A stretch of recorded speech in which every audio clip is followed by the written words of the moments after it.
সম্মানিত সাংবাদিকবৃন্দ, আপনাদেরকে অসংখ্য ধন্যবাদ। আমার সহকর্মীবৃন্দ, আসসালামু আলাইকুম। জি জি, আপনারা জানেন যে আমরা গত 25/1/2026 জনস্বার্থে বাংলাদেশ আইন ও অধিকার এইড এর পক্ষ থেকে একটি রিট করেছিলাম মহামান্য হাইকোর্টে, যেখানে আমরা বলেছিলাম যে প্রতি বছর বাচ্চাদের পুনর্ভর্তি, অর্থাৎ আপনার বাচ্চা যদি এক স্কুলে পড়ে, সেই স্কুলে পড়া অবস্থায় বার্ষিক পরীক্ষায় উত্তীর্ণ হওয়ার পরেও যখন সে পরবর্তী ক্লাসে যায় তখন তাকে পুনরায় ভর্তি করতে হয়, এবং সেই পুনর্ভর্তি ফি বাবদ প্রায় 10,000 কোটি টাকা প্রতি বছর নেওয়া হয়। আপনারা জানেন যে বাংলাদেশের অধিকাংশ মানুষ মধ্যবিত্ত, নিম্ন মধ্যবিত্ত, এবং তাদের সবার আবেগের জায়গা হচ্ছে সন্তান। আর এই সন্তানকে মানুষ করতে গিয়ে এভাবে শুধু ভর্তি ফি না, পুনর্ভর্তি ফি না, শুধু এই যে ফিগুলো বাদেও এছাড়াও উন্নয়ন ফি, বিল্ডিং ফি, এসি ফি, ফ্যান ফি, রিলেশন ফি এবং অনেক ফি আছে যেটা বাচ্চাদের উপর বর্তায় না, স্কাউট ফি, লাইব্রেরি ফি, যেগুলোর কোনো কার্যকারিতা নাই। এরকম বিভিন্ন অজুহাতে প্রায় 10,000 কোটি টাকা প্রতি বছর নেওয়া হয়, যেটি সম্পূর্ণ অবৈধ। সেটি বন্ধ করার জন্য আমরা মহামান্য হাইকোর্টে রিট করেছিলাম। যে রিটে আমরা শিক্ষা মন্ত্রণালয়ের সচিব, উপসচিব, সহকারী সচিব এবং প্রাথমিক ও গণশিক্ষা মন্ত্রণালয় এবং মাধ্যমিক ও উচ্চ মাধ্যমিক শিক্ষা বোর্ডের পরিচালককে আমরা বিবাদী করেছিলাম। তাদেরকে মহামান্য হাইকোর্ট নোটিশ পাঠিয়েছিল। সরকারের পক্ষ থেকে, মন্ত্রণালয়ের পক্ষ থেকে আমাদের সাথেও যোগাযোগ করা হয়েছিল। আমরা আপনাদেরকে জানাতে চাই যে আমরা রিটে যা যা চেয়েছিলাম সেটি সরকার একটি প্রজ্ঞাপন আকারে দিয়েছে, যেটি আমরা গতকালকে হাতে পেয়েছি।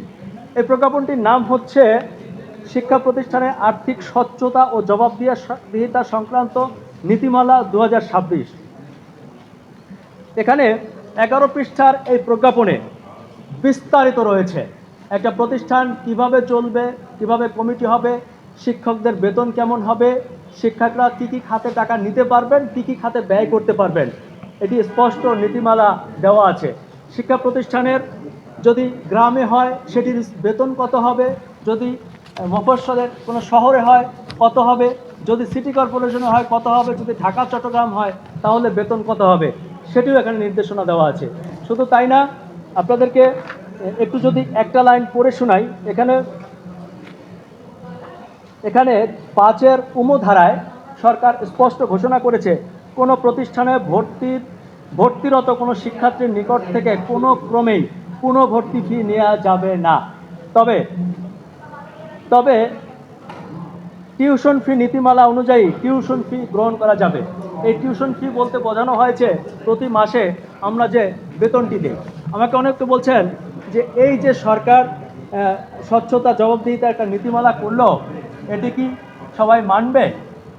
সরকারও সেটি ধারণা করেছিল যে এটি সবাই মানবে কি মানবে না, যার কারণে ভিতরে আরও কিছু কঠোর নিষেধাজ্ঞা দেওয়া আছে। এই রিটে স্পষ্ট উল্লেখ করা আছে, এই নীতিমালা কেউ যদি না মানে, কোনো প্রতিষ্ঠান না মানে, তাহলে প্রধান শিক্ষককে বরখাস্ত করা হবে এবং এই বিভিন্ন অজুহাতে ফির সাথে যারা জড়িত প্রত্যেককে জবাবদিহিতার আওতায় আনা হবে এবং আইনগত ব্যবস্থা গ্রহণ করা হবে। এটি একটি কঠোর নির্দেশনা। আর এখানে জি জি জি জি জি